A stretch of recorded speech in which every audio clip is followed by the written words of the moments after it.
We train a total of 15 million people a year, specifically in first aid CPR. We train around 6 million.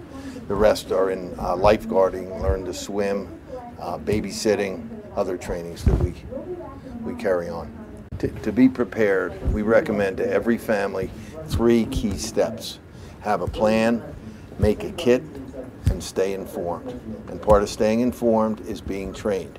Right now we're training approximately 30 members of the Department of Homeland Security, including the Secretary, on CPR, how to use an AED, and other life-saving skills. For about 10 seconds, 1 1,000, 2 1,000, 3 1,000. The emergency response part of our mission is a shared responsibility.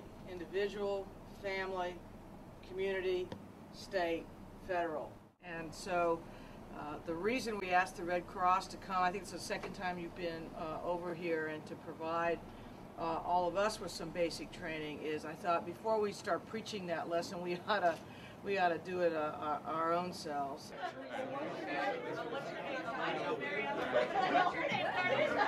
One device that has helped make a lot of difference lately in survival rates for people who suffer an emergency is an AED, and that stands for Automated External Defibrillator. I think we all may have seen that on TV. They put the pads on and they shock the person.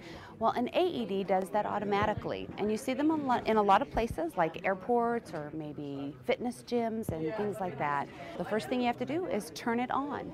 Turn it on and follow the directions.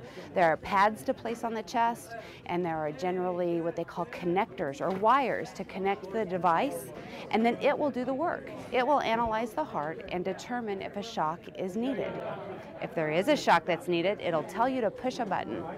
Using an AED really does save lives. It increases the chance that someone will survive a cardiac event.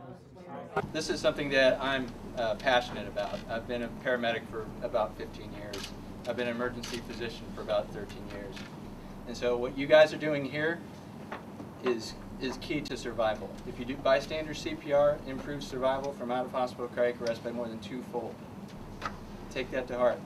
Doing chest compressions alone has been proven to improve survival. So if you're shocked about doing the breaths, things like that, don't worry about it. Just start doing chest compressions. So I think the takeaway point that I want you guys to understand is that CPR is always good. Don't be afraid to do it. This notion of individual shared responsibility, I think, begins with all of us. So we want to thank the Red Cross for bringing all their equipment and spending all their time with us. You are also a great partner with us when we are responding to a big disaster. But as Craig Fugate, the FEMA administrator, always says, if people know how to kind of take care of individuals, the paramedics, the government, whatever, they can focus on those who have really special needs that need to be dealt with. So thank you. This kind of is part of that process. We begin the learning with ourselves, and now we teach others. So thank you so much.